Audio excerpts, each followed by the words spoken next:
Oke, selamat datang di Presentation One Take yang ke-65. Di sini gue bakal bahas tentang practice without purpose, ya, latihan tanpa tujuan, ya. Itu adalah high cost, low gain. Jadi bayarnya tinggi, hasilnya rendah, gitu ya. Nah, jadinya pasti nggak mau dong ya. Kita maunya low cost, high gain gitu ya. Jadi effortnya kecil, tapi improve-nya banyak gitu kan ya. Maunya kayak gitu kan ya. Mungkin itu gue bahas di lain video aja gitu ya.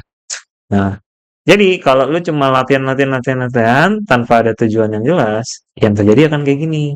High cost, low gain. Tuh. Latihan terus, tapi kok nggak improve-improve gitu kan ya. Nah, gue bawa di sini ini sebenarnya konsep yang gue udah bahas beberapa kali ya di video-video sebelumnya ya. Nah, gue bakal bahas dalam analogi deh untuk video kali ini ya. Gitu, misalnya lo latihan mana gitu ya, nembak gitu ya. Nah, kalau practice without purpose, yang lo lakukan adalah nembak. Bodoh amat mau kena bodoh amat mau skornya berapa. Pokoknya gue nembak terus aja, gue pasti nanti improve gitu ya. Ya, memang sih itu tetap bakal lebih improve daripada lo nggak pernah nembak sama sekali gitu ya.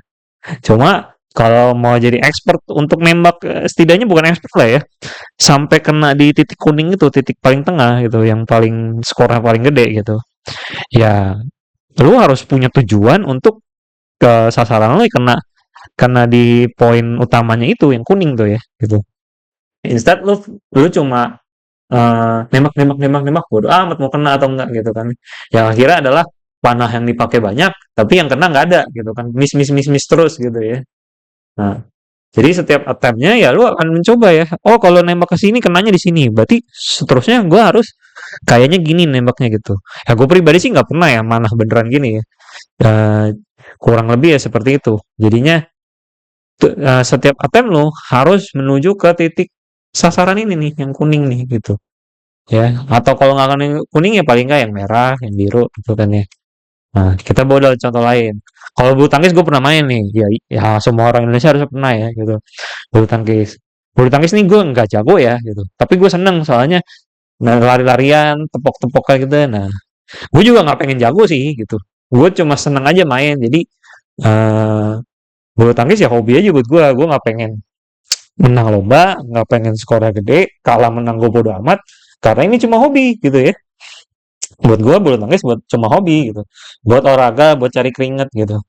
Jadi mau tim gue menang, mau tim gue kalah, ya saya tetap mencoba untuk menang ya gitu. Cuma karena ini cuma hobi, gue nggak terlalu peduli ya sama hasilnya gitu. Yang gue peduli adalah gue seneng mainnya, yaitu gue cari keringet gitu kan ya. Nah, jadi kalau untuk bulu tangkis, gue sih seneng cuma tepok-tepok aja gitu. Tapi kalau udah dapet temen atau lawan main yang try hard ya, yang eh Sun, mainnya salah lu, servisnya harus gini, nyemesnya tuh gitu, aduh terlalu rendah gitu kan ya. Nah, itu gue sebenarnya dalam hati gedek tuh kalau udah kayak gitu. Gue di sini main cuma buat olahraga, Pak. Bukan bukan pengen menang, pengen juara gitu. Bodo amat gue mah gitu ya gitu.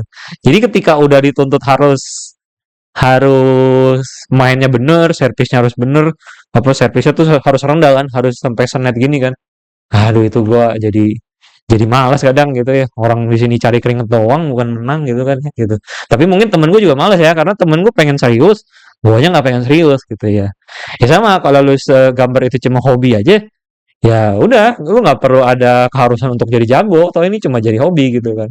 Gitu. Tapi kalau lu ingin serius di gambar, jadi karir yang sustainable buat lu, ya lu harus belajar yang bener gitu. Belajar yang bener ya kalau bulu tangkis, servisnya harus rendah di atas net sedikit gitu kan.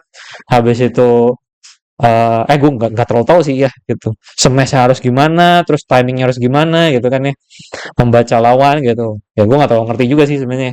Gitu. Jadi lu harus belajar tekniknya ya. Tekniknya ya fundamentalnya bulu tangkis ya gitu. Gitu ditambah lu harus latihan. Nah, karena ini olahraga ya lu harus fisik lu harus kuat juga kan gitu. Kalau gambar kan duduk doang ya, nggak terlalu perlu fisik gimana-gimana ya gitu. Gitu. Fisiknya adalah kalau lu duduk nggak sakit, leher lu nggak sakit gitulah paling ya gitu. Jadi posisi duduk lu harus benar. Jadi investasilah ke kursi kantor kayak gitu.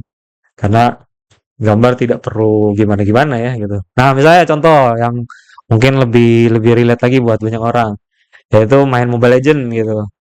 Dulu gue main Mobile Legend udah lama sih, 2017 sampai 18. Gue main di eranya Jazz No Limit sama siapa tuh yang Moskov tuh? Warpath ya gitu. Oh itu udah lama banget kan ya gitu. Nah, ya jagoan gue Lancelot, Gusion gitu. Gue suka main Assassin gitu kan. Nah, gue dulu tujuannya adalah sampai mythic kan ya gitu. Nah, untuk misalnya mythic, gue harus jagoin satu hero. Karena jagoin satu hero aja udah lama kan. Gue harus jagoin satu hero untuk gue ini. Nah, gue kebetulan confidence-nya tuh mainnya Assassin ya, main Gusion sama Lancelot. Tapi kalau suruh main sekarang mah gue udah beban, orang udah gak pernah main gitu kan. Gitu. Nah, jadinya eh setiap setiap apa main ya gue harus usahakan menang gitu, try hard kan gitu. Salah satu caranya adalah dengan partian sama orang yang lebih jago ya, gitu. Kalau solo sih jangan harap ya, gitu. Karena solo variabelnya terlalu terlalu random gitu. Nah, kalau kalau main sama yang lebih jago, gue biasanya main tank doang sih, main grok dulu ya gitu. Nah, tapi kan gue Mobile Legends sebenarnya tujuannya cuma sampai mythic mythic bintang satu aja udah cukup ya gitu. Mau sampai glory glory bintang 200 gitu. Nggak tahu ya sekarang apa ya. Gue cerita dulu aja ya yang bintang gitu ya. Nah, jadi pas sudah sampai mythic tujuan gue tercapai udah gue udah bodo amat lah stay di situ aja gitu kan ya. Dan gue cuma sampai mythic sekali doang ya gitu. Nah, jadi setiap main ya kalau mau jago di sini ya ini harus evaluasi. Habis itu karena ini mainnya 5 orang, ya lu harus evaluasi setim juga ya. Lu yang tank harusnya gini, yang assassin harusnya gini, yang marksman harusnya gini, harusnya kita carry marksman gitu kan ya. Jadi kalau lu beneran mau pro di sini, ya lu nggak bisa tuh cuma main-main terus, main-main terus, apa solo solo solo gitu. Memang sih kadang ada yang jago dan akhirnya jadi penjoki kan gitu ya. Tapi apa kalau lu mau jadi pro player ya lu harus setim lima-limanya tuh latihan sungguh-sungguh ya, mengevaluasi terus getting better getting better getting better, membaca gerakan lawan nah kayak gitu. Karena kan ini kompetisi ya. Sedangkan kalau gambar tidak kompetisi kan. Ya kompetisinya sih paling mencari commission saja sih ya gitu. Tapi kuenya tuh banyak gitu. Kalau competition ya menang kalah, yang menang makin pamor, uangnya makin banyak, yang kalah ya harus next try menang gitu kan ya, kayak gitu. Nah, kayak gitu. Jadi